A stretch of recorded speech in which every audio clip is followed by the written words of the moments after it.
अंधेरा, सन्नाटा और उस सन्नाटे में धड़कता हुआ खतरा। नमस्कार दोस्तों, वेलकम बैक फ्लेम एम्परर की महागाथा में। शांत कुंड के ऊपर हवा में खड़ा एक इंसान, जिसकी नजरें पूरे आकाश पर थी, और नीचे उबलते जल में एक ऐसी औरत जो अपने ही भाग्य को ललकार रही थी। ये साधना नहीं थी, ये युद्ध से पहले की खामोशी थी। पवित्र ज्वाला की लपटें चुप थी, लेकिन उनका इरादा पूरे स्वर्ग को जला देने का था। एक तरफ जियाओ यान, जिसकी मानसिक शक्ति ने पूरे क्षेत्र को जकड़ रखा था। दूसरी तरफ मू यिंगेंग, जो दिव्य प्रलय को बुलाने से जरा भी नहीं डरी। जैसे ही आकाश कांपा और स्वर्ग की आंखें खुली, हर योद्धा समझ गया, अब पीछे हटने का कोई रास्ता नहीं है। या तो दिव्यता या सर्वनाश। यह है वो कहानी जहां हर कदम पर मौत है, हर निर्णय एक विस्फोट है, और हर शक्ति किसी बड़े रहस्य को छुपाए हुए है। Battle through the heavens is God, the flame emperor. शांत कुंड के चारों ओर फैली हुई हवा में एक अजीब सी गंभीरता घुली हुई थी। ऐसी गंभीरता जो केवल तब जन्म लेती है जब जीवन और मृत्यु के बीच की रेखा असाधारण रूप से पतली हो जाती है। कुंड के ऊपर आकाश में जियाओ यान अकेला खड़ा था। उसका शरीर स्थिर था, पर उसकी आत्मा पूरे क्षेत्र को जकड़े हुए थी। उसकी निगाहें कभी भी एक बिंदु पर नहीं टिकती थी। कभी हवा की हलचल, कभी भूमि की कंपन, कभी अंतरिक्ष की सूक्ष्म तरंगे, हर चीज उसके नियंत्रण में थी। नीचे शांत कुंड के भीतर मू यिंगेंग ध्यानावस्था में बैठी हुई थी। उसकी सांसें धीमी, गहरी और अत्यंत नियंत्रित। हर श्वास के साथ उसके शरीर के भीतर की ऊर्जा जैसे किसी अदृश्य नियम के अधीन सुनियोजित रूप से बह रही थी। वो जानती थी, डो दी की विपत्ति कोई साधारण बाधा नहीं थी। एक क्षण की भी चूक और सब कुछ नष्ट हो सकता था। इसीलिए वो सफलता की संभावना को एक अंश भी बढ़ाने का कोई अवसर छोड़ना नहीं चाहती थी। हफ हफ, अंततः जब उसकी अंतिम श्वास भी पूर्ण संतुलन में आ गई, उसकी कसकर बंद आंखें धीरे धीरे खुली। उन आंखों में भय नहीं था, घबराहट नहीं थी, केवल दृढ़ निश्चय। उसने सिर उठाया। आकाश में खड़े जियाओ यान को देखते ही उसके होठों पर हल्की सी मुस्कान उभरी। कम से कम कर्तव्यबोध तो है इसमें। जियाओ यान इस समय एक अजीब सी मुद्रा में खड़ा था। उसका शरीर थोड़ा झुका हुआ, मानो कोई तराजू एक ओर असंतुलित हो गया हो।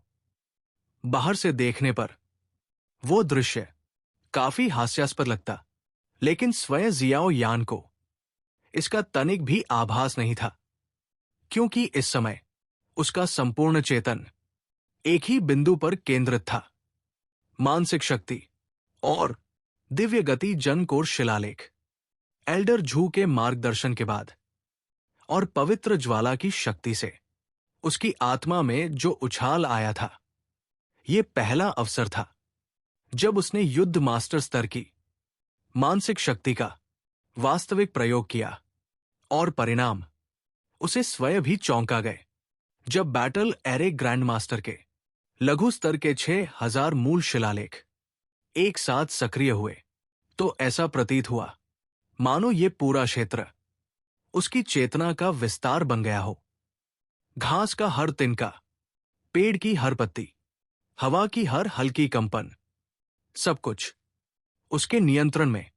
यह कोई छोटा स्थान नहीं था, कई सौ मीटर तक फैला हुआ क्षेत्र, और फिर भी उसके लिए मानो हथेली पर रखा हुआ हो। जियाओ यान हवा में स्थिर खड़ा था। उसकी आत्मा का एक छोटा सा अंश लगातार निगरानी कर रहा था, कहीं कोई मू यिंगेंग के साधनाक्रम को भंग न कर दे, जबकि उसका शेष चेतन पूरी तरह अपनी मानसिक शक्ति के सूक्ष्म विश्लेषण में डूबा हुआ था। नीचे मु यिंगेंग ने गहरी सांस ली। शुरू करते हैं। उसकी आवाज शांत थी, पर उसमें अटल निर्णय छिपा था। सबसे पहले मुझे जुआनलिंग शाही कुंड से अवशोषित की गई शक्ति पूरी तरह बाहर निकालनी होगी। फिर उसे सीधे निगलना होगा और पवित्र ज्वाला की शक्ति की सहायता से डो दी की विपत्ति को पार करना असंभव तो नहीं होना चाहिए। एक क्षण का विराम। उसकी भौहें हल्की सी सिकुड़ गई। लेकिन सेंट फ्लेम क्रिस्टल ने स्पष्ट कहा था, इस विपत्ति में गोलियों का प्रयोग नहीं किया जा सकता। वाकई अजीब नियम है। निर्णय हो चुका था। वो उठी और कुंड की ओर बढ़ी। जब वो पहली बार यहां आई थी, तब कुंड का जल स्वच्छ और शांत था, पर अब उसके द्वारा मिलाए गए विशेष पाउडर के कारण जल मटमैला हो चुका था और तापमान धीरे धीरे बढ़ रहा था। ग्लग ग्लग। कुछ ही क्षणों में कुंड का जल उबलने लगा। ऐसा नहीं था कि वो साधारण उबाल हो, वह ऊर्जा से भरा हुआ उबाल था। पूरा क्षेत्र गरमाने लगा। मु यिंगेंग ने हल्की मुस्कान के साथ कहा, पवित्र ज्वाला क्रिस्टल की दी हुई चीजें वाकई कमाल की है। अगले ही क्षण प्लॉप, उसका शरीर सीधे कुंड में समा गया। मटमैला जल उसके शरीर को ढक गया, पर उसी क्षण उसके शरीर से पीली ऊर्जा की सूक्ष्म किरणें फूट पड़ी। ऊपर से देखते हुए जियाओ यान की आंखें तेज हो गई। क्या यही वो रहस्यमयी शक्ति है जो जुआनलिंग शाही कुंड से अवशोषित की गई थी? मु यिंगेंग पूरी तरह जल में डूबी हुई थी। केवल उसका माथा और जेड हेयरपिन जल की सतह के ऊपर दिखाई दे रहे थे। ग्लग ग्लग। अजीब बात यह थी, जल अत्यधिक गर्म नहीं था, फिर भी उसमें असंख्य बुलबुले उठ रहे थे। दृश्य सामान्य नहीं था। जियाओ यान के मन में संदेह जागा, इस स्त्री के रहस्य साधारण नहीं है। उसी क्षण उसके भीतर पवित्र ज्वाला आत्मा की आवाज गूंजी, हे, अब समझ में आया? जियाओ यान चौंका। क्या? जो पाउडर इसने मिलाया है वो उत्प्रेरक है, पर ऐसा उत्प्रेरक जो केवल तब सक्रिय होता है जब किसी का पवित्र ज्वाला पर नियंत्रण एक निश्चित स्तर से ऊपर हो। जियाओ यान की दृष्टि अनायास ही मु यिंगेंग की ओर गई। पवित्र ज्वाला? मत समझो कि पवित्र ज्वाला इतनी सरल है। आत्मा की आवाज गंभीर हो गई। उसमें अनगिनत रहस्य है और उन्हें खोजने का रास्ता तुम्हें स्वयं ही तय करना होगा। जियाओ यान मौन हो गया। यदि ये सत्य था तो मु यिंगेंग का पवित्र ज्वाला पर नियंत्रण शायद उससे भी अधिक था। और तभी अंतरिक्ष कांप उठा। ऊपर दर्जनों मीटर दूर आकाश में अजीब सी दरारें उभरने लगी, मानो कोई भयानक शक्ति जाग रही हो। पवित्र, निर्मम, अपरिहार्य डो दी की विपत्ति आने वाली थी, और यह केवल शुरुआत थी। Boom boom. जैसे ही जियाओ यान का मन क्षण भर के लिए विचलित हुआ, पूरा क्षेत्र दर्जनों मीटर के दायरे में मानो किसी अदृश्य दैत्य ने जोर से हिला दिया हो। धरती कांप उठी, हवा चीख उठी और आकाश फटने लगा। जियाओ यान ने जैसे ही ऊपर देखा, उसकी पुतलियां सिमट गई। आकाश में मुट्ठी के आकार की बिजली की लपटें जम ले रही थी। वे साधारण बिजली नहीं थी, वे विपत्ति की घोषणा थी। धिक्कार है, एक पल की भी देरी किए बिना जियाओ यान ने अपने शरीर को झटका दिया और बिजली की तरह नीचे की ओर लपका। भले ही वो उन्नत छठे सितारे का डोडी था, परंतु बिजली की उस आभा को महसूस करते ही उसके दिल में एक स्वाभाविक भय ने जन्म लिया। ये भय कमजोरी का नहीं था, ये भय था प्रकृति के नियमों का। नीचे शुआनलिंग शाही कुंड अब भी मटमैला था, पर उस मटमैले जल के भीतर धीरे धीरे पीली ऊर्जा का एक गोला संघनित हो रहा था। वो गोला सांस ले रहा था, बस पहुंचने ही वाली हूं।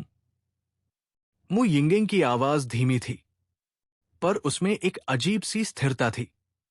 उसकी चेतना पूरी तरह कुंड में व्याप्त शुद्ध शक्ति के स्पंदन को महसूस कर रही थी। हालांकि उसके शरीर में अब भी कुछ शक्ति शेष थी, और यही कारण था कि वो अभी रुकी नहीं। Boom, boom, boom. आकाश में बिजली एक क्षण के लिए चमकी और फिर अचानक गायब हो गई, मानो कभी अस्तित्व में ही न रही हो। ये कैसी बिजली है? जियाओ यान ने बुदबुदाते हुए कहा। उसने ऊपर देखा, फिर चारों ओर कुछ भी नहीं। आकाश अजीब तरह से शांत था। क्या खत्म हो गया? पर अगले ही क्षण उसका दिल जोर से धड़क उठा। नहीं, ये खत्म नहीं हुआ था, बल्कि अब शुरू हो रहा था, क्योंकि उसी क्षण उस गुप्त संरचना से ढके आकाश में अंतरिक्ष हिंसक रूप से कांपने लगा, मानो किसी ने आकाश को पकड़कर जोर से मरोड़ दिया हो। गरजते बादल चुपचाप प्रकट होने लगे।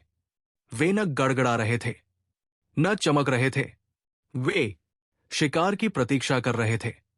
ऐसे बादल जिनमें आकाश और पृथ्वी को नष्ट करने की क्षमता थी। धिक्कार है, ये गरजता बादल। जियाओ यान ने मन ही मन कोसा। फिर उसने मु यिंगिंग की ओर देखा। वो अब भी पीले तरल को संघनित कर रही थी।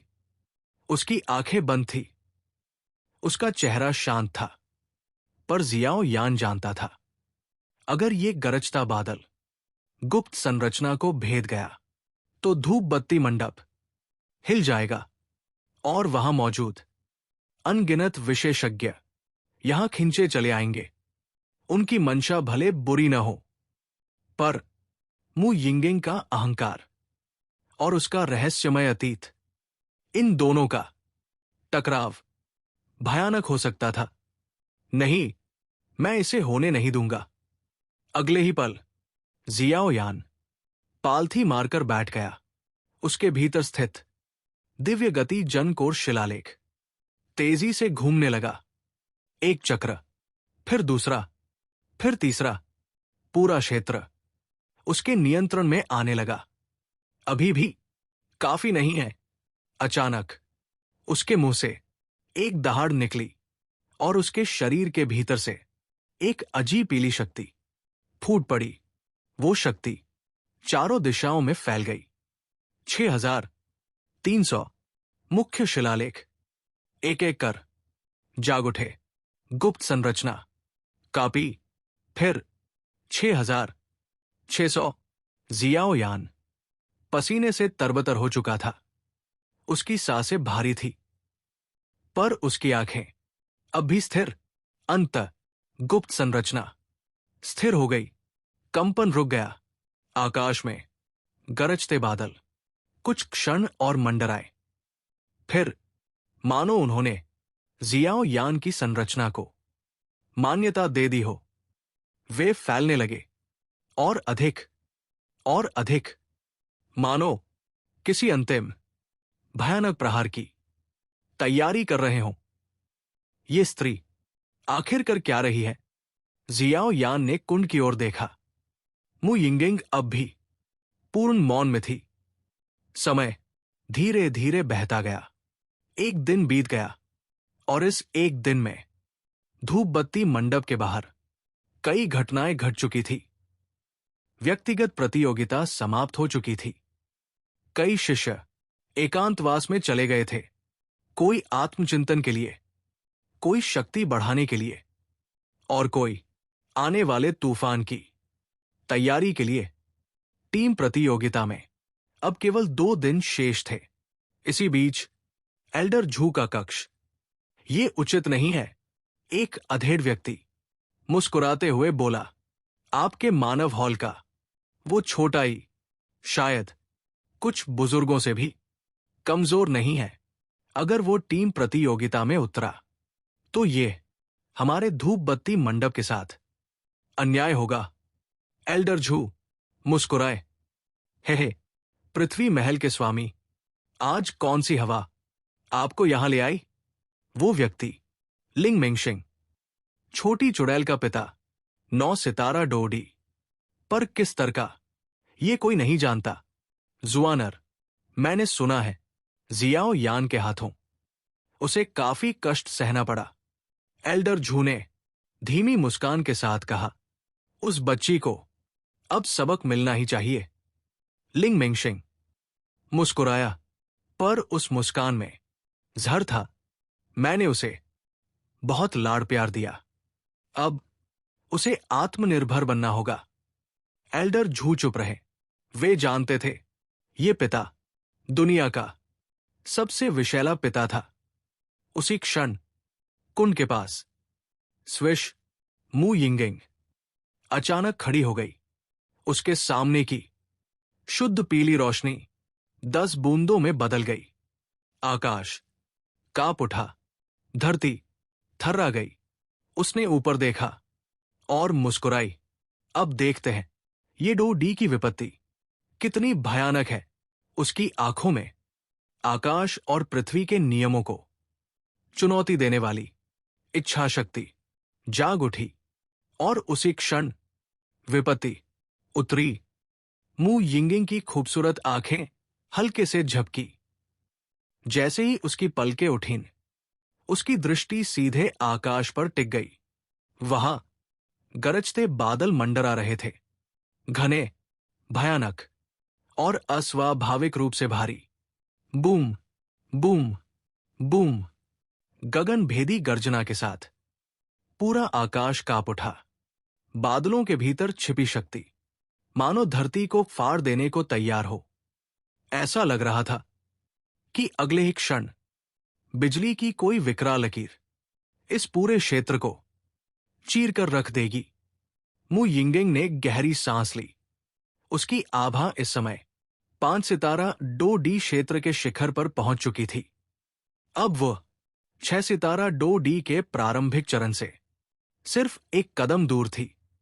एक कदम जो अनगिनत साधकों के लिए मृत्यु का द्वार बन जाता है। क्या तुम थोड़ा और धैर्य रख सकती हो? जियाओ यान की आवाज स्थिर थी, पर उसमें चिंता छिपी थी। तुम बिना किसी फिक्र के अपनी विपत्ति पर ध्यान दो, बाकी सब मुझ पर छोड़ दो। ये कहते हुए जियाओ यान जोर से हंसा। उसकी हंसी में डर नहीं था, केवल विश्वास था। अगले ही क्षण उसके शरीर के भीतर आध्यात्मिक शक्ति और पवित्र ज्वाला शक्ति एक साथ जाग उठीं। दिव्य गति जन कोर के मूल शिलालेख तेजी से घूमने लगे, एक के बाद एक। वे गुप्त सरणी की ओर उत्प्रेरित होने लगे। जियाओ यान जानता था, अगर इस पल गुप्त संरचना कमजोर पड़ी तो ये पूरा क्षेत्र कुछ भी नहीं बचेगा। ठीक है, धन्यवाद। मू यिंगिंग शब्दों की धनी नहीं थी। उसने बस कृतज्ञता से जियाओ यान की ओर देखा।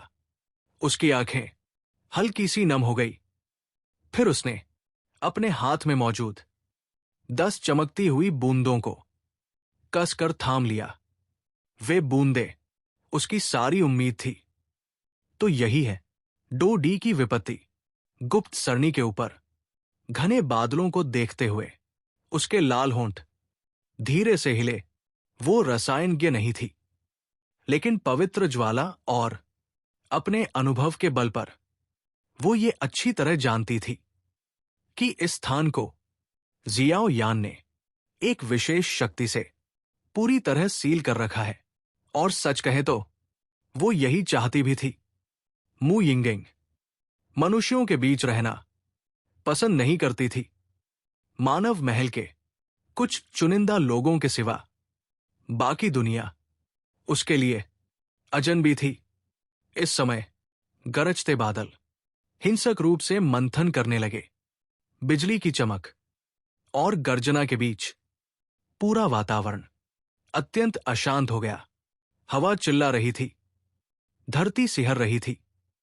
फिर भी जियाओ यान को एक बात अजीब लगी। चाहे बादल कितने भी भयानक क्यों न हो, अब तक कोई सीधा विनाशकारी बिजली प्रहार नहीं हुआ था। 6 सितारा डो डी की विपत्ति, मु यिंगेंग ने धीमे स्वर में कहा, वास्तव में मानव डो डी के लिए एक निर्णायक मोड़ है। उसके दिल में बेचैनी फैलने लगी। मुझे याद है, उसकी आवाज कुछ भारी हो गई जब मेरे भाई ने 6 सितारा डो डी की विपत्ति का सामना किया था। उसने केवल अपनी शक्ति के बल पर इसे सहन किया था। उसके होंठ हल्के से कांपे, फिर वह थोड़ी उदास हो गई। भाई, ये शब्द जियाओ यान के कानों से नहीं बच सका। ये कोई आश्चर्य की बात नहीं थी। आखिरकार ये पूरा क्षेत्र उसकी आध्यात्मिक शक्ति से बने गुप्त घेरे में था। अंदर की हर हलचल उसकी चेतना में स्पष्ट थी। इस स्त्री की पृष्ठभूमि, जियाओ यान ने मन ही मन सोचा, वाकई साधारण नहीं है। जो व्यक्ति केवल अपनी शक्ति से 6 सितारा डो डी की विपत्ति पार कर सके, उसका मूल्य 10,000 से भी ऊपर होना चाहिए। उसके विचारों को मु यिंगेंग की आवाज ने तोड़ा। चलो। हल्की सी झिझक के बाद उसकी युद्ध भावना फूट पड़ी। नीली पवित्र ज्वाला की एक लपट सीधे आकाश में गरजते बादलों पर टूट पड़ी। जैसे ही वो ज्वाला बादलों में समाई, गरजते बादल मानो जीवित हो उठे। वे सीधे मु यिंगेंग की ओर लपकने लगे। क्या ये पागल हो गई है? जियाओ यान हक्का बक्का रह गया। अगर ये बादल सीधे हमला कर देते तो उसका विस्फोट पल भर में पूरी संरचना को चूर चूर कर सकता था। वो हस्तक्षेप करने ही वाला था कि उसके भीतर से शिन यान की आवाज गूंजी, अरे मूर्ख, रुक जाओ। तुम्हें जरा भी समझ नहीं है क्या? ये स्त्री विपत्ति से गुजर रही है। बीच में कूदकर मुसीबत क्यों खड़ी कर रहे हो? शिन यान ने झूझलाकर कहा।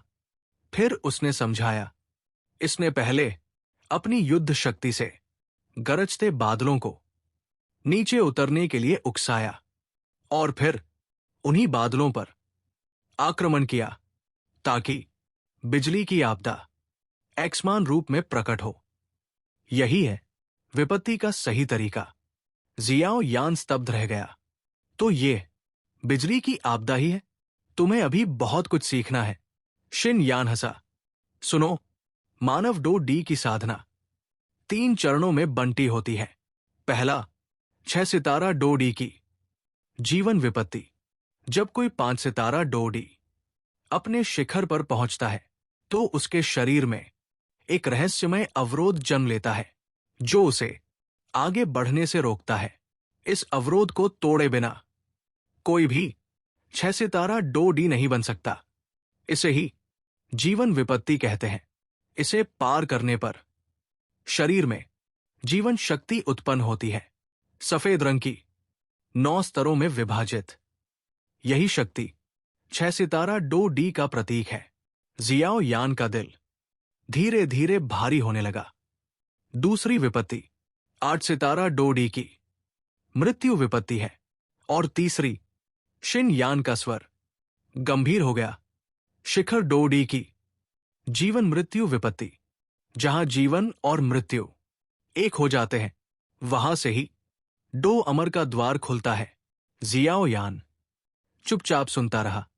6 सितारा जीवन, 8 सितारा मृत्यु और शिखर जीवन और मृत्यु दोनों। उसने गहरी सांस ली। मैंने कभी नहीं सोचा था, वो बुदबुदाया, कि डो डी तक पहुंचना इतना कठिन होगा। शिन यान मुस्कुराया। छोटे बच्चे, तुम्हें अभी बहुत आगे जाना है। अचानक, सावधान, बादलों का रंग बदल रहा है। जियाओ यान ने ऊपर देखा। पहले गरजते बादल रंगीन थे, घने, दबाव से भरे। पर अब उनमें रंग उभरने लगे। एक, दो, तीन, कुछ ही क्षणों में 5 रंग। पूरा आकाश रंगीन गरज से भर गया। जियाओ यान ने धीरे से मु यिंगिंग की ओर देखा। उसकी आंखें आधी बंद थी। नीली पवित्र ज्वाला उसके शरीर में धीरे धीरे बह रही थी। और ऊपर गरजते बादल अब भी मंडरा रहे थे। क्या ये अभी भी खत्म नहीं हुआ? उसका दिल अनजाने भय से भर उठा, क्योंकि उसे पता था असली विपत्ति अब शुरू होने वाली थी। जैसे ही आकाश की गर्जना अपने चरम पर पहुंची, पूरा आकाश अचानक बदल गया। गरजते बादल, जो अब तक केवल भय का संकेत थे, अचानक 5 भिन्न भिन्न रंगों में फट पड़े। नीला, लाल, पीला, हरा और गहरा बैंगनी। 5 रंग एक दूसरे में गुंथे हुए थे, मानो आकाश ने स्वयं अपने नियमों को उजागर कर दिया हो। उस क्षण घाटी के भीतर खड़े हर अस्तित्व ने रीढ़ में सिहरन महसूस की। ये शक्ति साधारण नहीं थी। ये उन गरजते बादलों से कई गुना अधिक भयानक थी, जिन्हें जियाओ यान दवाइयां बनाते समय देख चुका था। ये डो डी के जीवन की असली परीक्षा थी। अभी ये खत्म नहीं हुआ है। मु यिंगेंग ने आकाश की ओर देखते हुए धीमे स्वर में कहा।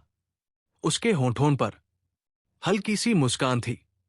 डर नहीं, घबराहट बिल्कुल नहीं, क्योंकि वह जानती थी 6 सितारा डो डी की विपत्ति में जितने अधिक रंग प्रकट होंगे, विपत्ति उतनी ही भयानक होगी। पर उसी अनुपात में उसके बाद मिलने वाला लाभ भी उतना ही असाधारण होगा। यदि वह इस आपदा से बच गई, तो उसके शरीर में उत्पन्न होने वाली जीवन शक्ति सामान्य सीमा से कहीं अधिक भयानक होगी। और 6 सितारा डो डी के बाद जीवन शक्ति ही युद्ध का निर्णायक तत्व बनती है। ऊपर बादलों का रंग अब भी बदल रहा था। 5, 6, छठा रंग धीरे धीरे उभरने लगा। ये महिला जियाओ यान के भीतर हृदय चट्टान की आवाज गूंजी। साधारण नहीं है।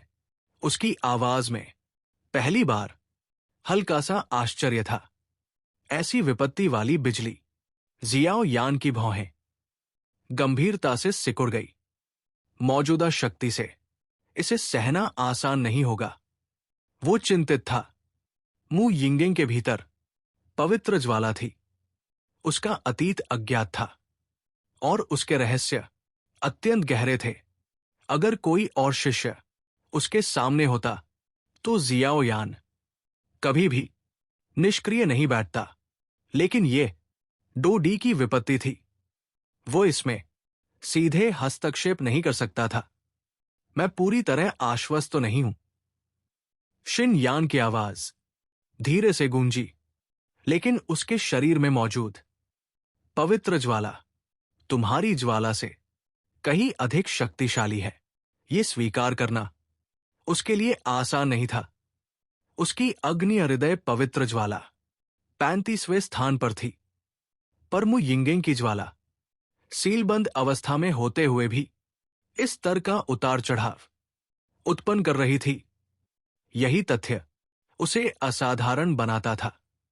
घाटी के ऊपर आकाश अब बिजली और गरज से भर चुका था। नीचे पीले रंग की शक्ति का घेरा पूरी घाटी को ढके हुए था। ये जियाओ यान की आध्यात्मिक शक्ति से बने मूल शिलालेखों की गुप्त संरचना थी। Boom, boom, boom. 6 रंगों वाले गरजते बादल हिंसक रूप से मंथन करने लगे। उनकी तरंगे अंतरिक्ष को हिला रही थी। जियाओ यान सतर्क हो गया। वो स्वयं 6 सितारा डोडी के अंतिम चरण में था, और फिर भी ये बादल उसके लिए भी भारी पड़ सकते थे। तो मु यिंगेंग, जो अभी भी 5 सितारा डोडी के शिखर पर थी, धिक्कार है। अगर ये ऐसे ही चलता रहा तो मु यिंगेंग के कुछ करने से पहले ही गुप्त संरचना टूट जाएगी। जियाओ यान ने दांत भींच लिए। 6 रंगों वाले बादलों के दबाव से गुप्त संरचना में सूक्ष्म कंपन उभरने लगे। 6 रंग काफी नहीं। अचानक मु यिंगेंग की आवाज गूंजी। उसकी आंखें आकाश में टिक गई। डर के बजाय उनमें पागलपन था, उत्साह था। अगले ही क्षण उसके शरीर से नीली पवित्र ज्वाला फट पड़ी। बिना किसी झिझक के उसने अपना जेड़ हाथ उठाया और आकाश की ओर दहाड़ मारी। स्विश स्विश, मानो किसी अदृश्य शक्ति ने आकाश को खींच लिया हो। 6 रंगों वाले बादल अचानक बदलने लगे, और तभी 7वां रंग प्रकट हुआ। 7 रंग। शिन यान की आवाज भावुक हो उठी। अगर ये स्त्री इसे सहन कर गई तो उसके भीतर की जीवन शक्ति सीधे 7वें स्तर तक पहुंचेगी। 9 स्तरों में 7वां स्तर ये भविष्य में उसका सबसे बड़ा तुरुप का पत्ता होगा। जियाओ यान ने गहरी सांस ली। ये सचमुच पागल है, लेकिन उसने अपनी आध्यात्मिक शक्ति और भी स्थिर कर दी। एक ओर गुप्त संरचना, दूसरी ओर अपने भीतर पवित्र ज्वाला से उत्पन्न अस्थिर ऊर्जा को संतुलित करना। हफ हफ, मु यिंगेंग के माथे पर पसीने की बूंदें उभर आई। उसकी आंखों में गंभीरता चमक उठी।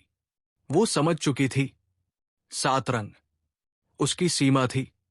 अगर विपत्ति और बढ़ी तो उसका मूल स्वरूप नष्ट हो सकता था। उसकी दृष्टि अनायास ही जियाओ यान पर गई। उसके मन में यिन शव वन, जुआनलिंग शाही कुंड, वे सभी दृश्य एक साथ उभर आए। उसके यहां होने से चलो एक आखिरी कोशिश। उसने दांत भींचे और अपने भीतर की नीली ऊर्जा को पूरी तरह मुक्त कर दिया।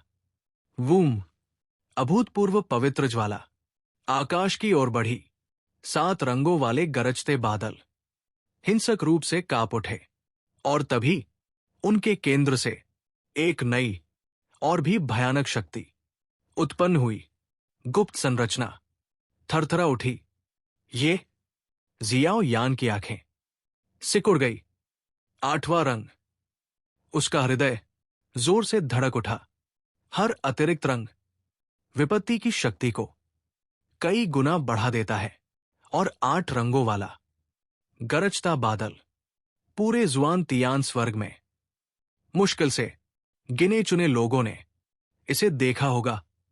ये स्त्री, हृदय चट्टान ने धीमे स्वर में कहा, या तो नासमझ मूर्ख है या फिर भयानक शक्ति का भंडार।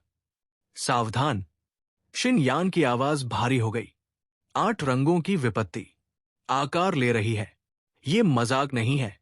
9 रंगों की विपत्ति तो संसार विनाश के बराबर होती है। आकाश में 8 रंगों के बादल एकत्र होने लगे। फिर वे 8 अलग अलग रंगों में बंट गए। 8वां बादल एक दूसरे के पूरक थे, और उन्होंने आकाश में एक विशाल घेरा बना लिया। मु यिंगेंग की आंखें हल्की सी खुली। उसके भीतर पहली बार सच्चा भय जागा। 8 रंग, पवित्र ज्वाला क्रिस्टल, बाहर आओ। उसके शब्द गिरते ही नीले प्रकाश से दमकता एक समचतुर भुजाकार क्रिस्टल उसके शरीर से प्रकट हुआ। उस क्षण पूरा क्षेत्र और भी अशांत हो गया। एक ओर आकाश में 8 रंगों की विपत्ति, दूसरी ओर पवित्र ज्वाला क्रिस्टल, दोनों विस्फोट के कगार पर। इसे दबाओ, जियाओ यान ने दांत पीसते हुए गरज कर कहा। उसके शरीर से असीम आध्यात्मिक शक्ति फूट पड़ी। मूल शिलालेख एक एक कर संघनित होने लगे। 6-900 अंत गुप्त संरचना स्थिर हो गई। पर अब मु यिंगिंग और 8 रंगों वाले गरजते बादल दोनों बारूद की तरह थे। एक चिंगारी और सब कुछ नष्ट हो सकता था। जैसे ही पवित्र ज्वाला क्रिस्टल पूर्ण रूप से प्रकट हुआ, उसके भीतर से नीले प्रकाश की लपटें फूट पड़ी। वे लपटें साधारण अग्नि नहीं थी, वे शासन करने वाली अग्नि थी। नीली पवित्र ज्वाला के वलय एक के बाद एक प्रकट हुए और पल भर में मु यिंगिंग के पूरे शरीर को पूरी तरह जकड़ लिया। उस क्षण वो कोई साधक नहीं लग रही थी, वह अग्नि की रानी थी। चलो, उसकी आवाज कोमल थी, पर उसमें छिपा साहस आकाश तक को चुनौती दे रहा था। लपटों से घिरा उसका शरीर अद्भुत रूप से शांत था। उसने ऊपर देखा। 8 रंगों वाले गरजते बादल अब पूरी तरह जाग चुके थे। उनके भीतर विनाश की चेतना थी। बूम, बूम, बूम, मानो उसका ये शांत निमंत्रण आकाश को चुभ गया हो। 8 रंगों के गरजते बादल उग्र हो उठे। अगले ही क्षण उनके केंद्र से एक भयानक बिजली फूटी। 8 रंगों की बिजली।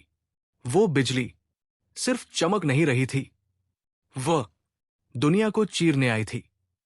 अजीबोगरीब शक्ति के साथ वो नीचे की ओर गिरी, सीधे मु यिंगिंग की ओर। उसकी गति इतनी तीव्र थी कि हवा तक चीख उठी। मु यिंगिंग ने रत्ती भर भी घबराहट नहीं दिखाई, क्योंकि वह जानती थी ये तो बस शुरुआत थी। उसने अपना सुशोभित हाथ धीरे धीरे उठाया। उसकी हथेली में पवित्र ज्वाला क्रिस्टल शांत रूप से चमक रहा था, और फिर उसने उसे सीधे उस 8 रंगों वाली बिजली की आपदा की ओर उठा दिया। बूम, बूम, बिजली मु यिंगिंग से सिर्फ 5 फीट की दूरी पर आकर अचानक रुक गई, मानो किसी अदृश्य देवता ने उस पर भयानक दमन थोप दिया हो। अगले ही क्षण पवित्र ज्वाला क्रिस्टल भयंकर नीली लपटों में फट पड़ा। एक झटके में 8 रंगों की बिजली पूरी तरह भस्म हो गई। न धुआं, न अवशेष, बस शून्य। ये जियाओ यान अनायास ही पीछे हट गया। इस स्त्री का पवित्र ज्वाला पर नियंत्रण भयावह एक अनुभवी रसायनज्ञ के रूप में वो ये स्पष्ट देख सकता था।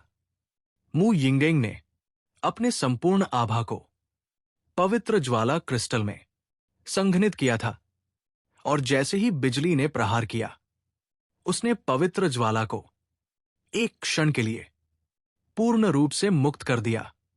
बिना किसी प्रत्यक्ष टकराव के विपत्ति समाप्त।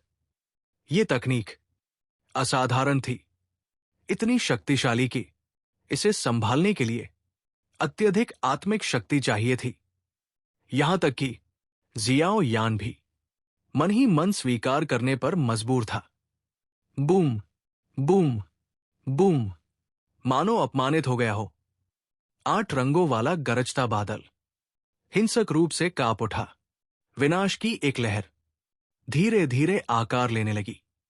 वूश, अगले ही पल बिजली के 3 विशाल स्तंभ बादलों से टूट पड़े। वे बिजली नहीं थी, वे वज्र स्तंभ थे। अगर केवल इतना ही है, मु यिंगिंग ने धीमे स्वर में कहा, तो ये विपत्ति कोई बड़ी बात नहीं। उसकी आंखों में आत्मविश्वास था। पवित्र ज्वाला के रहते 8 रंगों वाले बादल मुझे नहीं रोक सकते, और शायद ये सुनहरा द्रव भी सुरक्षित रह सकेगा। 8 रंगों वाला गरजता बादल मानो चौंक गया हो। जिस शक्ति से मनुष्य कांपते थे, वो शक्ति अब इस स्त्री के सामने बच्चों के खेल जैसी लग रही थी। हुश, हुश, हुश, गरजते बादल पूरी तरह उग्र हो गए। तेजी से घूमते हुए उनके केंद्र से एक विशाल आकृति धीरे धीरे बाहर निकलने लगी। उस क्षण जियाओ यान की सांस रुक गई। ये क्लेश आत्मा, शिन यान की आवाज पहली बार कांप उठी। 8 रंगों की बिजली की आपदा से संघनित एक विपत्ति आत्मा। आकाश के बादल अचानक गायब हो गए और उनके स्थान से एक दानवाकार प्राणी रेंगता हुआ बाहर आया। सैकड़ों फीट लंबा शरीर, चांदी सा चमकता कवच, उस पर निरंतर 8 रंगों की बिजली दौड़ रही थी। उसकी आंखें, उनमें निर्मम विनाश भरा था। जो कष्टों से परे जाते हैं वे मरते हैं। उसकी गर्जना के साथ पूरा अंतरिक्ष अस्थिर हो गया। भयानक दबाव गुप्त संरचना में फैल गया। यह दबाव इतना भारी था कि जियाओ यान को भी पीछे हटना पड़ा, क्योंकि ये क्लेश आत्मा परिपूर्ण 6 सितारा डोडी के स्तर पर थी, बिल्कुल जियाओ यान के बराबर। और अगले ही पल वो हिल गई। अपने विशाल शरीर के बावजूद उसकी गति भयावह थी। बिजली और हवा को चीरते हुए वो सीधे मु यिंगेंग की ओर झपटी। धिक्कार है, मु यिंगेंग ने धीमे स्वर में कहा। मुझे उम्मीद नहीं थी कि ये स्तर तक पहुंचेगा। पर उसके चेहरे पर डर नहीं था, केवल गंभीरता। उसकी हथेली में पवित्र ज्वाला क्रिस्टल एक बार फिर भड़क उठा। वो जानती थी क्लेश आत्मा ही इस विपत्ति की असली कुंजी थी। उसकी आंखें तेजी से घूमी और अगले ही क्षण उसे उपाय मिल गया। Whoosh, whoosh, whoosh. उसके हाथों पर शुआनलिंग शाही कुंड से अवशोषित शक्ति 10 बूंदों में संघनित हो गई। सुनहरा द्रव बिना किसी झिझक के उसने उन्हें मुक्त कर दिया। Boom, boom.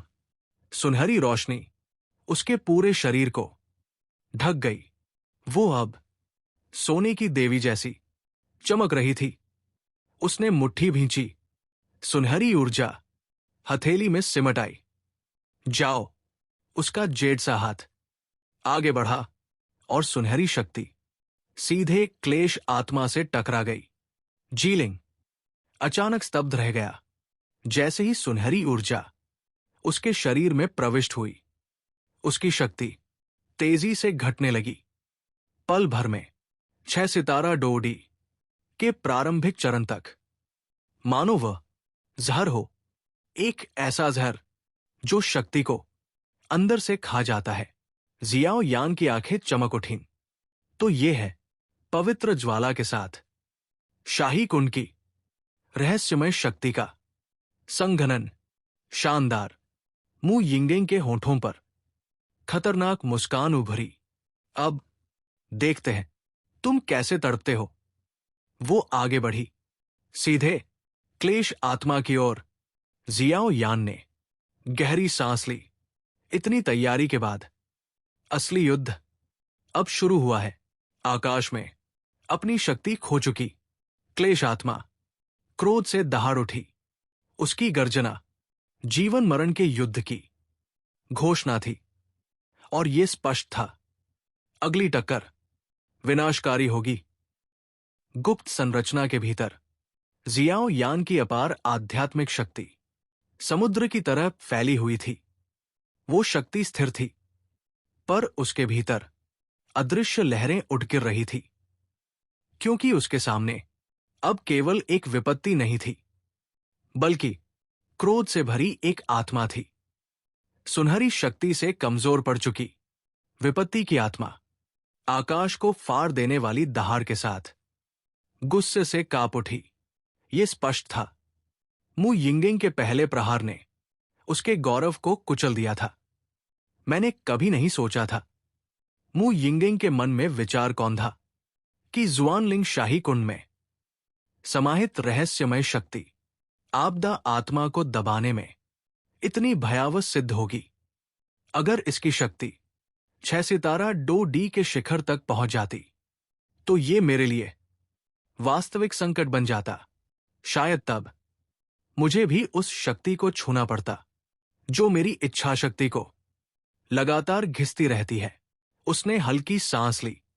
हालांकि अभी ये केवल 6 सितारा डोडी के प्रारंभिक चरण पर है। खतरनाक है, लेकिन अब भी संभालने योग्य। गर्र आपदा आत्मा ने एक बार फिर दहाड़ लगाई। उसके शरीर के चारों ओर बिजली की शक्ति फिर से भड़क उठी। हालांकि वो बिजली अब पहले जैसी निर्मम नहीं थी। सुनहरी शक्ति अभी भी उसे अंदर से जकड़े हुए थी। स्विश, एक पल में वो विशाल शरीर हवा को चीरता हुआ आगे बढ़ा। उसकी गति मनुष्य जैसी थी। फर्क बस इतना था कि उसका शरीर कई गुना बड़ा था। बिजली से लिपटी उसकी मुट्ठी सीधे मु यिंगिंग की ओर गरज उठी। मु यिंगिंग हंसी, नखरे भरी, निश्चिंत। उसका शरीर हल्का सा चमका और अगले ही क्षण वो उस घातक प्रहार से आसानी से बच चुकी थी। विपत्ति की आत्मा मूर्ख नहीं थी। पहला वार चूकते ही उसने पीछे हटने के बजाय दूसरा आक्रमण किया। पर इस बार उसने तरीका बदल लिया। उसने दोनों मुट्ठियां भींची और अपने शरीर से बिजली की शक्ति की निरंतर धारा छोड़ी। वे धाराएं उसकी छाती के सामने इकट्ठा होने लगी। धीरे धीरे एक बिजली का गोला आकार लेने लगा। उस गोले के चारों ओर छोटी छोटी धाराएं लगातार चमक रही थी। वे छोटी थी, पर उनमें विनाश भरा था। मु यिंगिंग की पीठ में अनायास ही सिहरन दौड़ गई। ये बिजली, उसने मन ही मन कहा, साधारण नहीं है। इसमें शुद्ध विनाश भरा है। अगर ये सीधे टकरा गई तो गंभीर रूप से घायल होना तय है। हालांकि उसने सुनहरी ऊर्जा से विपत्ति आत्मा को कमजोर कर दिया था, फिर भी वो स्वयं अब भी 5 सितारा डो डी ही थी। और सामने था बिजली से जन्मा एक दानव। जाओ। जीलिंग की आवाज ठंडी थी। अगले ही क्षण बिजली का गोला गरजता हुआ मु यिंगिंग की ओर बढ़ा। कोई उतार चढ़ाव नहीं, कोई चेतावनी नहीं, बस शुद्ध विनाश। जियाओ यान की आंखें सिकुड़ गई। अगर ये गोला मेरी गुप्त संरचना से टकरा गया तो मुझे भी अपनी पूरी शक्ति झोंकनी पड़ेगी। जरा सी चूक और मेरी जान भी किस्मत पर निर्भर हो जाएगी। हे शिन यान की आवाज लापरवाही से गूंजी। किसी भी पवित्र ज्वाला धारक को कम मत आंको। ये लड़की अभी असली शक्ति दिखाने वाली है। जियाओ यान चुप रहा। वो जानता था शिन यान झूठ नहीं बोलता। और सच ही अगले ही क्षण मु यिंगिंग के होठों पर एक मनमोहक पर खतरनाक मुस्कान उभरी। मैंने उम्मीद की थी कि वो मेरी मदद करेगा, लेकिन अब लग रहा है ये विपत्ति आत्मा उतनी भयानक नहीं है जितनी दिखती है। उसकी आंखों की पुतलियां अचानक बदल गई। गहरा नीला रंग, उनमें रहस्यमय ज्वालाएं नृत्य करने लगी। उस पल वे आंखें मानव की नहीं लग रही थी। बर्फ, रुक जाओ। उसकी आवाज ठंडी थी, निर्दयी। जैसे ही शब्द गिरे, उसके सामने कुछ मीटर दूर बिजली का गोला अचानक स्थिर हो गया, मानो समय थम गया हो। उसी क्षण पवित्र ज्वाला क्रिस्टल से एक छोटी सी नीली लौ फूटी। वो लौ बहुत छोटी थी, पर उसके प्रकट होते ही जियाओ यान के शरीर के भीतर कुछ कांप उठा। उसकी 23 ज्वालाओं के संलयन से बनी अग्नि और अग्नि हृदय स्वर्गीय चट्टान का पवित्र ज्वाला क्रिस्टल, दोनों पूजासी आभा बिखेरने लगे। स्विश, मु यिंगिंग के पैरों के नीचे से नीली लपटों का एक घेरा चारों ओर फैल गया। अगले ही पल पूरा क्षेत्र बर्फ की पतली परतों से ढक गया। भयानक बिजली का गोला, जो अभी अभी विनाश का प्रतीक था, पल भर में जम गया, निर्जीव। जीलिंग कांप उठा। वो समझ चुका था, ये ज्वालाएं साधारण नहीं है और उसकी बिजली इनके सामने बेकार है। अगले ही क्षण उसने अंतिम निर्णय लिया। उसका शरीर तेजी से सिमटने लगा। फिर आत्मविनाश, एक ऐसा आत्मविनाश जो सब कुछ साथ ले डूबे। तुम, मु यिंगिंग की नीली आंखें चमक उठीं। एक मामूली विपत्ति आत्मा मेरे बराबर खड़ी होने योग्य नहीं है। उसकी आवाज में घोर तिरस्कार था। विस्फोट हुआ, पर अगले ही क्षण वो ऊर्जा भी जम गई और फिर चूर्ण बनकर बिखर गई। शून्य, खतरा समाप्त। मु यिंगिंग ने तुरंत पवित्र ज्वाला क्रिस्टल अपने शरीर में वापस समाहित कर लिया। खांस खांस, नीली पुतलियां फिर से गहरी काली बन गई। उसकी आभा स्पष्ट रूप से कमजोर पड़ गई। जियाओ यान चुपचाप उसे देखता रहा। अजीब, उन नीली आंखों ने मेरी आत्मा तक को हिला दिया और 6 सितारा 2D स्तर की आत्मविनाश शक्ति पल भर में निष्फल। मैंने ऐसा कभी नहीं देखा। उसके मन में एक ही सवाल घूम रहा था, इतनी शक्ति रखने वाली स्त्री यहां क्यों? और फिर, क्या तुम ठीक हो? जियाओ यान ने पूछा। मैं ठीक हूं। मु यिंगिंग थकान से जमीन पर बैठ गई। उसकी खांसी उसकी हालत स्पष्ट कर रही थी। इसे लो। जियाओ यान ने कुछ गोलियां उसकी ओर बढ़ा दी। उसने उन्हें लिया, निगल लिया, थोड़ा संभल गई। वो चीज, जियाओ यान ने कहा, जो तुमने अभी इस्तेमाल की, मुझे नहीं पता वो क्या है, पर उसका उपयोग सोच समझ कर करना। मुझे नहीं लगता वो अच्छी चीज है। मु यिंगिंग मुस्कुराई। दयालुता। वो उठी, मानो कुछ हुआ ही न हो। चलो, टीम प्रतियोगिता शुरू हो चुकी है। इतना कहकर वो परी की तरह आगे बढ़ गई और जियाओ यान पीछे खड़ा उस रहस्य को देखता रहा, जो और गहरा हो चुका था। 3 दिन मु यिंगिंग की विपत्ति के दौरान समय मानो पंख लगाकर उड़ गया था। जो कुछ हुआ वो भयानक था, रहस्यमय था और ऐसा था जिसे शब्दों में बांधना आसान नहीं। और अब सब कुछ फिर से सामान्य दिख रहा था। कम से कम ऊपर से, पहाड़ के पिछले हिस्से से निकलते हुए जियाओ यान और उसका समूह धीरे धीरे आगे बढ़ा। सामने टीम प्रतियोगिता का आयोजन स्थल। दूर से ही शोर सुनाई दे रहा था। हजारों आवाजें, हजारों सांसें, हजारों दिल जो एक ही समय पर तेजी से धड़क रहे थे। ये जगह अब अव्यवस्था का सागर बन चुकी थी। अरे अरे अरे, क्या तुमने सुना? भीड़ के एक कोने से फुसफुसाहट उठी। क्या? स्वर्ग का महल। ये नाम सुनते ही आसपास खड़े कई शिष्य चौंक पड़े। कुछ की आंखों में डर था, कुछ की आंखों में सम्मान। कहा जाता है कि इस बार टीम प्रतियोगिता में स्वर्गलोक से 5 लोगों की एक टीम उतरने वाली थी। और स्वर्गलोक की शक्ति से कौन अनजान है? अगर वे उतरते तो जीत पहले से तय होती।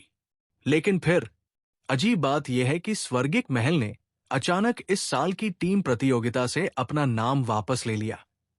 अब केवल मानव महल और पृथ्वी महल ही बचे हैं। ये कुछ ज्यादा ही अजीब नहीं है? फुसफुसाहटें फैलने लगी। हर कोई अपने अपने अनुमान लगाने लगा। इसमें हैरानी की क्या बात है? किसी ने ठहाका लगाया। मैंने तो सुना है कि इस बार नाममात्र के शिष्यों को भी भाग लेने की अनुमति दे दी गई है। ये सुनते ही कई चेहरे बदल गए, कुछ नाराज, कुछ हैरान। बर्निंग इंसेंस पवेलियन के, बर्निंग हेवन डोमेन के नीचे हजारों शिष्य लगातार बातें कर रहे थे। ये शोर एक तूफान से पहले की गड़गड़ाहट जैसा था। हे, भीड़ के बीच सादे कपड़ों में लिपटा एक युवक धीरे से हंसा। तुम्हें क्या लगता है, शियाओ यान की ताकत अब कितनी बढ़ गई होगी?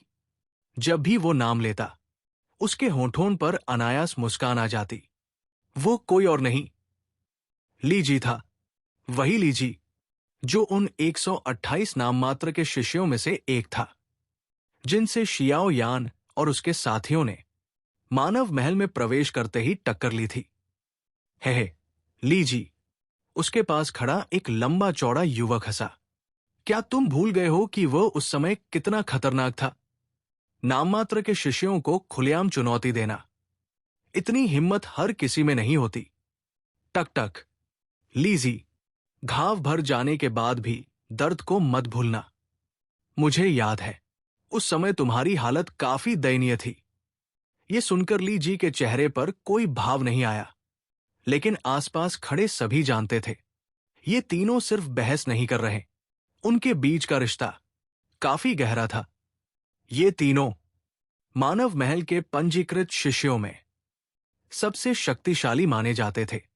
लीजी 5 सितारा डो डी के अंतिम चरण में, लीजी शुद्ध शक्ति का प्रतीक, वो भी 5 सितारा डो डी के अंतिम चरण में, और जिलियन जो इन सब से आगे निकल चुकी थी, एक परिपूर्ण 5 सितारा डो डी। हे, लीजी ने धीरे से कहा, मैं सच में शियाओ यान की मौजूदा ताकत देखना चाहता हूं। कुछ दिन पहले सुना था, उसने पृथ्वी महल में वांग चेन को हरा दिया। वो खबर काफी संतोषजनक थी। जिलियन ने चारों ओर नजर दौड़ाई, लेकिन उसे शियाओ यान कहीं दिखाई नहीं दिया। उसे बस पृथ्वी महल के शिष्यों के जयकारे सुनाई दे रहे थे। मानव महल के शिष्य, उनकी संख्या कुछ 100 से ज्यादा नहीं थी। वांग चेन, लीजी ने गंभीर स्वर में कहा, 6 सितारा डो डी के मध्य स्तर पर है। अगर शियाओ यान ने उसे आसानी से हराया, तो इसका मतलब साफ है, मानव महल छोड़ने के बाद पिछले 5 वर्षों में उसने कुछ असाधारण झेला है, वरना यह संभव नहीं था। जिलियन ने सिर हिलाया। जो भी हो, उसने कहा, यह लड़का मानव महल का गौरव है। इतना कहकर वह अपने पीछे मौजूद शिष्यों को संभालने चली गई। दूसरी ओर पृथ्वी महल के शिष्यों में असंतोष फैल रहा था। क्या यह मजाक है? टीम प्रतियोगिता और व्यक्तिगत प्रतियोगिता हमारे धूप मंडप का मुख्य आयोजन है। कुछ नाममात्र के शिष्यों को इसमें भाग लेने की अनुमति? इस संप्रदाय में चल क्या रहा है? पृथ्वी महल में शिष्यों की संख्या हजारों में थी, लेकिन असली ताकत रखने वाले केवल कुछ दर्जन। छोटी चुड़ैल आ गई है। भीड़ में से किसी की आवाज आई। क्षण भर में शोर शांत हो गया। लोग अपने आप रास्ता बनाने लगे। लिंगजुआन, वो आगे बढ़ी, चेहरे पर हल्की मुस्कान, पर आंखों में गहरी ठंडक। उसके बगल में वांग चेन। वांग चेन मुस्कुराया। वाकई शर्मनाक है। किसने सोचा था मानव महल का शियाओ यान इतनी गहराई से अपनी शक्ति छिपाए हुए था? लिंगजुआन ने पृथ्वी महल के शिष्यों की ओर देखा भी नहीं। 5वें वरिष्ठ भाई, चलो। वो सीधे अंदर चली गई।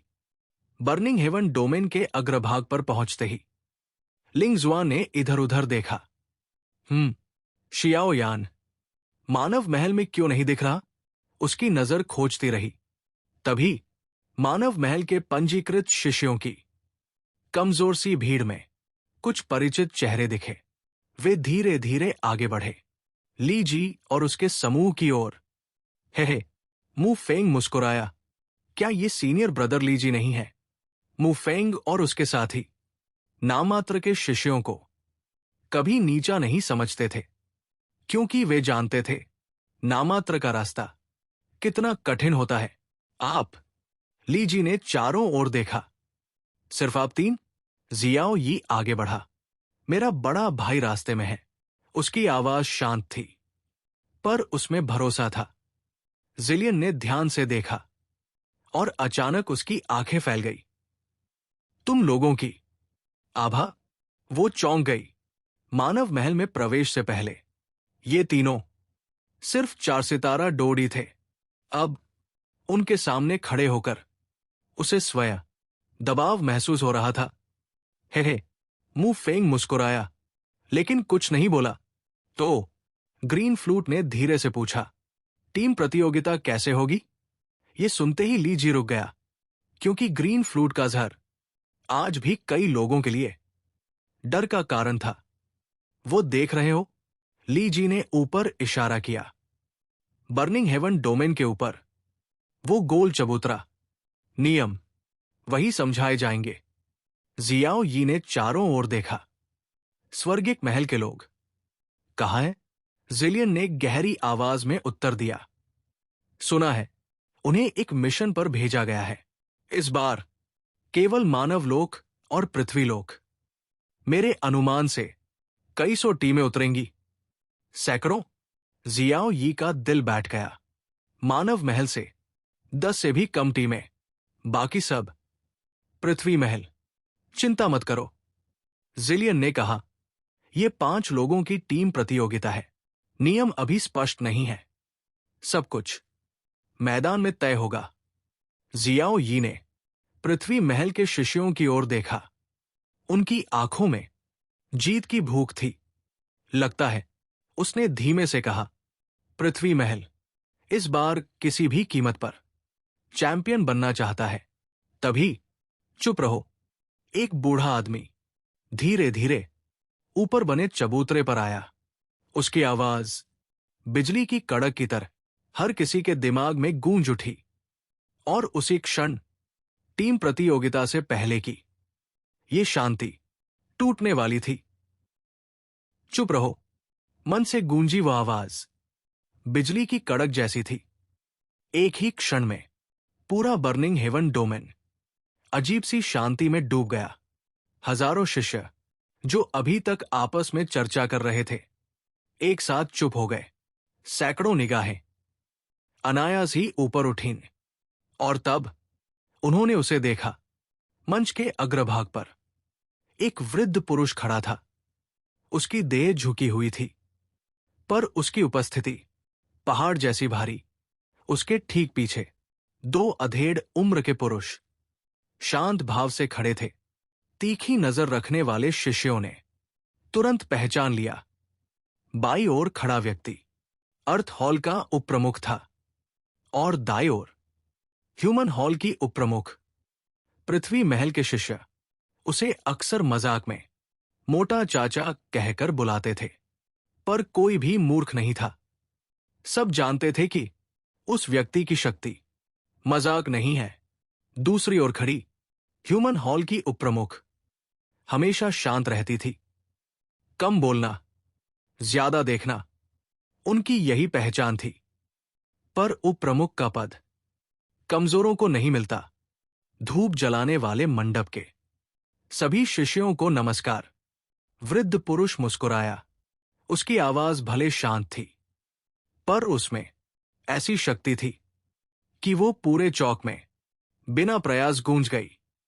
मैं एल्डर किंग हूं, स्वर्गीय महल का उपप्रमुख, और इस बार की टीम प्रतियोगिता का आयोजन और पर्यवेक्षण हम तीनों वरिष्ठ स्वयं करेंगे। क्षण भर का सन्नाटा। फिर क्या? भीड़ में हलचल मच गई। स्वर्गीय महल का उपप्रमुख, कई शिष्य अविश्वास में एक दूसरे की ओर देखने लगे, क्योंकि हर कोई जानता था स्वर्गीय महल में शिष्यों की संख्या हमेशा स्थिर रहती है। 7, सिर्फ 7। स्वर्गीय महल में प्रवेश केवल शक्ति से संभव नहीं था। इसके लिए दृढ़ इच्छा शक्ति, निस्वार्थता और साधना के प्रति पूर्ण समर्पण चाहिए। और इससे भी बढ़कर स्वर्गीय महल ही पूरे धूप जलाने वाले मंडप। उसकी असली रीढ़ था। वहां केवल शिष्य ही नहीं, बल्कि ऐसे महल प्रमुख और उप प्रमुख भी थे जिनकी शक्ति दिव्य स्तर को छू चुकी थी। एल्डर किंग ने हल्की मुस्कान के साथ भीड़ को देखा। मुझे विश्वास है आप सभी जानते हैं आज का दिन कितना विशेष है। आज धूप जलाने वाले मंडप का सबसे बड़ा उत्सव है। टीम प्रतियोगिता। उसके शब्द गिरते ही नीचे उत्साह की लहर दौड़ गई। व्यक्तिगत प्रतियोगिताएं प्रतिभा दिखाने का मंच थी, पर टीम प्रतियोगिता वो असली युद्ध थी। व्यक्तिगत विजेता को केवल युद्ध कौशल मंडप में प्रवेश का अवसर मिलता था, पर टीम विजेता उन्हें मिलती थी साधना स्वर्ग तक पहुंच, तीसरे से 9वें स्तर तक की पवित्र साधना भूमियां, मार्शल आर्ट पैवेलियन की गुप्त तकनीकें। ये सब किसी भी साधक का सपना था। धूप जलाने वाला मंडप हुआशान पर्वतमाला के अंतरतम भाग में स्थित था। यहां की पवित्र भूमियों को लेकर सदियों से अफवाहें फैली हुई थी। कहा जाता था ये 9 स्तरों में विभाजित है। 1 सबसे निम्न, 9 सबसे उच्च और 9वें स्तर की पवित्र भूमि के लाभ। उस पर तो हर किसी की अलग अलग राय थी। चूंकि आप सभी अधीर है, एल्डर किंग ने थोड़ा रुककर कहा, तो चलिए नियमों की बात करते हैं। इस बार एक और व्यक्ति आगे बढ़ा, अर्थ हॉल का उप प्रमुख। उसके आगे बढ़ते ही भीड़ में खड़े शिष्यों ने अनायास ही एक अदृश्य दबाव महसूस किया। टीम प्रतियोगिता आज से शुरू होती है। उसकी आवाज सरल थी पर प्रभावशाली। नियम बहुत सीधे हैं। प्रति टीम 5 सदस्य, संयोजन पूर्णतः स्वतंत्र। मानव महल और पृथ्वी महल पर कोई प्रतिबंध नहीं। टीमें बनाइए, पंजीकरण कराइए और अपना टीम बैज प्राप्त कीजिए। उसने हाथ उठाया और उसके हाथ में 3 अलग अलग रंगों के बैज चमक उठे। नीला, पीला, लाल। टीम बैज 3 स्तरों में बंटे हैं। नीला सबसे सरल, पीला मध्यम जोखिम, लाल सबसे खतरनाक। लेकिन उसके होठों पर हल्की मुस्कान उभरी। जितना खतरा उतना बड़ा इनाम। नीचे फिर से फुसफुसाहटें शुरू हो गई। टीम बैच, ये तरीका पहले कभी नहीं हुआ। पिछली टीम प्रतियोगिताएं तो सीधे मुकाबले से निर्णय करती थी। इस बार इतना जटिल क्यों? पृथ्वी महल की ओर लिंगजुआन वांग चेन ने धीरे से पूछा, क्या तुम्हें पता है ये सब क्यों? लिंगजुआन ने मंच की ओर देखा। उसकी आंखों में हल्की सी नाराजगी थी। नहीं, पिताजी ने इसे गुप्त रखा। मुझे भी कुछ नहीं बताया।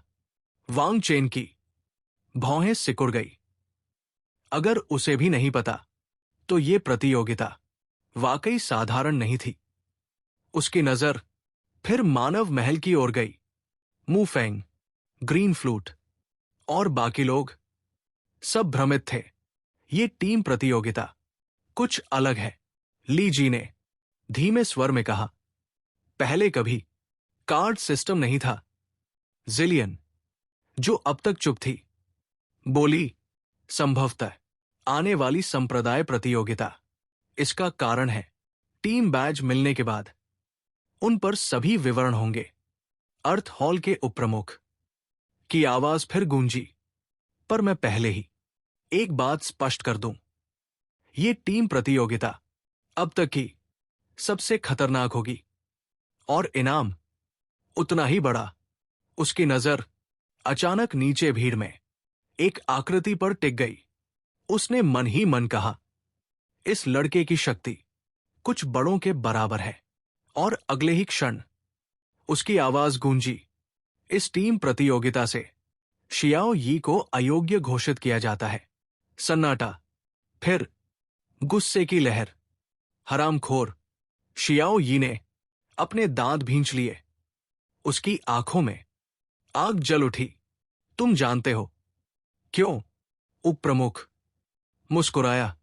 शियाओ यी का डोची अपने आप उबलने लगा। वो कुछ कहने ही वाली थी कि एक बड़ा हाथ उसके कंधे पर आ टिका। बड़े भाई, उसने बिना देखे कहा। उसके सामने शियाओ यान खड़ा था। उसकी उपस्थिति मात्र से शियाओ यी की अशांति कम हो गई। चिंता मत करो, शियाओ यान धीमे स्वर में बोला। तुम न भी खेलो, मैं फिर भी चैंपियनशिप वापस लाऊंगा। उसके होंठों पर आत्मविश्वास भरी खतरनाक मुस्कान थी। ग्रीन फ्लूट ने मु यिंगेंग की ओर देखा। उसके शरीर से जीवन और मृत्यु जैसी भारी शक्ति झलक रही थी। स्पष्ट था, वो सफल हो चुकी थी।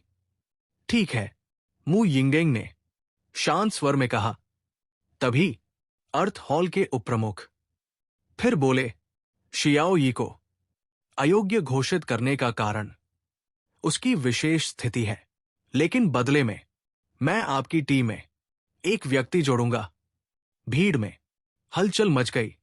लिंगजुआन, पृथ्वी महल, मध्य स्तरीय 6 सितारा डोडी। उसके शब्द गिरते ही शांति टूट गई और सभी समझ गए, ये टीम प्रतियोगिता अब साधारण नहीं रही। ये तूफान की शुरुआत थी। क्या? जैसे ही शियोंग युआन के शब्द हवा में गूंजे, पूरा चौक मानो फट पड़ा। हजारों आवाजें एक साथ उठीं। अविश्वास, गुस्सा और शोर।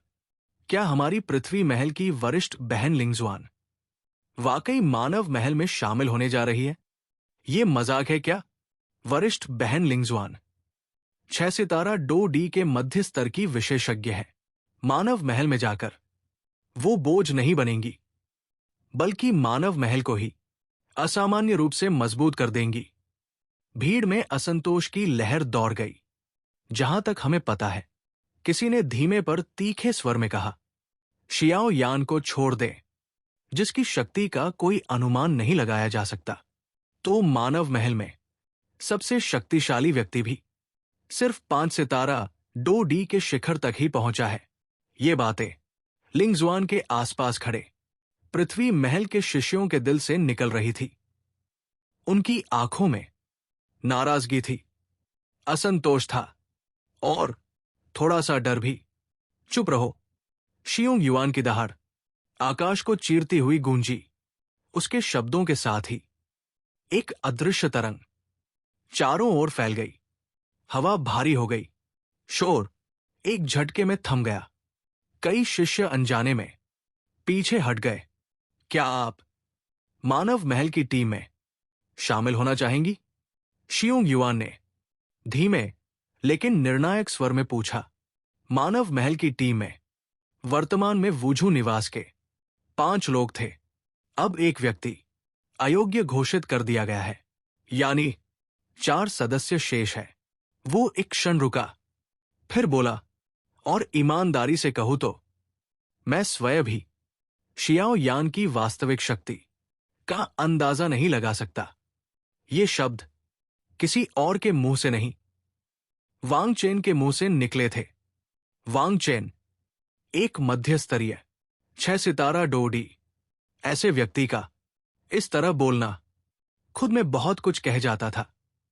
प्रतियोगिता के मैदान में शियाओ यान ने उस पर जो दबाव डाला था, वो अभी तक उसके मन में जिंदा था। लिंगजुआन, शियोंग युआन ने हल्की मुस्कान के साथ आकाश में खड़ी उस लड़की को देखा। तुम क्या सोचती हो? भले ही ये निर्णय पृथ्वी महल के स्वामी का था, पर शियोंग युआन इस छोटी चुड़ैल को लेकर फिर भी असहज था। आखिरकार लिंगजुआन को पृथ्वी महल में राजकुमारी की तरह पाला गया था। उसे बाहर भेजना उसे परिपक्व बनाने का एक तरीका था। पर यदि वो स्वयं इनकार कर दे तो सब कुछ व्यर्थ हो सकता था। यही उसके पिता की भी मंशा थी। लिंगजुआन ने एक पल के लिए आंखें झपकाई। उसकी लंबी पलकें हल्के से कांपी। फिर, मैं सहमत हूं। उसकी आवाज स्पष्ट थी, बिना हिचक। क्षण भर के लिए पूरा चौक स्तब्ध रह गया। लिंगजुआन, जिसे पृथ्वी महल में हमेशा एक नखरीली, घमंडी छोटी राजकुमारी माना जाता था, उसने इतनी आसानी से हां कह दी। क्यों? क्योंकि उसके मन में अब भी एक दृश्य गूंज रहा था। पहली बार जब वो शियाओ यान से टकराई थी, उसके हमले बिना किसी प्रयास के बेअसर कर दिए गए थे, और वांग चेन, जिसे वो बचपन से अपराजेय मानती आई थी, उसे शियाओ यान ने बिना पसीना बहाए हरा दिया था। उस दिन लिंगजुआन के दिल में एक अजीब सा भाव जन्म ले चुका था। घमंड नहीं, नफरत नहीं, बल्कि जिज्ञासा। धिक्कार है इस उपद्रवी पर। शियाओ यान ने मन ही मन सोचा। वो साफ समझ रहा था, शियाओ यी को अयोग्य ठहराना और फिर लिंगजुआन को उसकी टीम में ठूंस देना, ये कोई संयोग नहीं था। ये बहुत पहले से रची गई चाल थी। तो फिर ये तय रहा। शियोंग युआन ने मुस्कुराते हुए घोषणा की, अब आप सभी अपनी अपनी टीमें बनाएं, पंजीकरण कराएं और अपने टीम बैच प्राप्त करें। टीम प्रतियोगिता से जुड़े सभी विशिष्ट विवरण आपके बैच पर दर्ज होंगे। उसके शब्दों के साथ ही भीड़ में हलचल मच गई। कई लोग इधर उधर देखने लगे। कई लोग अभी तक उपयुक्त टीम ढूंढ ही रहे थे। चलो, वांग चेन ने अपनी छोटी बहन की ओर एक अर्थपूर्ण नजर डाली। मैं तुम्हें पहले वहां ले चलता हूं। लिंगजुआन ने हल्के से सिर हिलाया। उसके चेहरे पर अब भी वही चंचल भाव था, पर आंखों में कुछ और चल रहा था। हे ली जी शियाओ यान के पास आया। भाई शियाओ यान, चूंकि आपकी टीम तय है, तो हम पहले पंजीकरण के लिए चलते हैं। ये कहकर वो अपने साथियों के साथ चौक से निकल गया। बड़े भाई शियाओ यी थोड़ी उलझन में थी। आपने अभी अभी मुझे क्यों रोका? शियाओ यान ने धीमे स्वर में कहा। जल्दी मत करो। तुम इस टीम प्रतियोगिता में भाग नहीं ले सकती, तो वुझू निवास पर रहो। अपनी आंतरिक शक्ति और मजबूत करो। मुझे लगता है तुम जल्द ही एक बड़ी सफलता के करीब हो। शियाओ यी ने सोचते हुए सिर हिलाया। हां, कुछ संकेत तो है, पर आवश्यक शक्ति अभी कम है। वो खुद भी जानती थी। उसका जन्म शियाओ यान की उस विचित्र अग्नि से जुड़ा था। अब वह अग्नि आत्मा के दूसरे चरण में थी। भले ही उसकी शक्ति परिपूर्ण 8 सितारा 2D तक पहुंच चुकी थी, पर अगला कदम उठाने के लिए उसे तीसरे चरण में प्रवेश करना होगा। चिंता मत करो। शियाओ यान मुस्कुराया। अगर मुझे इस टीम प्रतियोगिता में मौका मिला, तो मैं तुम्हारे लिए कुछ लेकर आऊंगा। ठीक है, शियाओ यी ने गंभीरता से कहा। अगर कोई जरूरी बात हो तो मुझे बुला लेना। तुम जहां भी हो, मैं तुरंत आ जाऊंगी। शियाओ यान ने सिर हिलाया। उन दोनों के बीच एक ऐसा बंधन था जो शब्दों से परे था। जीवन और मृत्यु दोनों को महसूस करने वाला। तो फिर चलते हैं। आकाश में मौजूद तीनों बूढ़े व्यक्ति धीरे से मुस्कुराए। पहले देखते हैं वो अंतरिक्ष कैसा है, और अगले ही क्षण वे आकाश में गायब हो गए। शियाओ यान, एक साफ सी आवाज आई। नमस्कार, मेरा नाम लिंगजुआन है। वांग चेन उसे आगे लाया। लिंगजुआन ने एक कदम आगे बढ़ाकर अपना हाथ बढ़ाया। नमस्ते। शियाओ यान ज्यादा बात नहीं करना चाहता था, पर आसपास कई पृथ्वी महल के लोग थे। उसने अनिच्छा से हाथ बढ़ाया। स्विश! जैसे ही लिंगजान की कोमल हथेली उसकी हथेली से मिली, एक तीव्र गर्मी उसके शरीर में दौड़ गई। लिंगजान का दिल हल्का सा कांप उठा।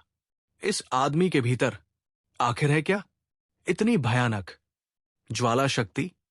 उसने अनगिनत प्रतिभाशाली लोगों को देखा था, पर ऐसा कभी नहीं। शियाओ यान मुस्कुराया।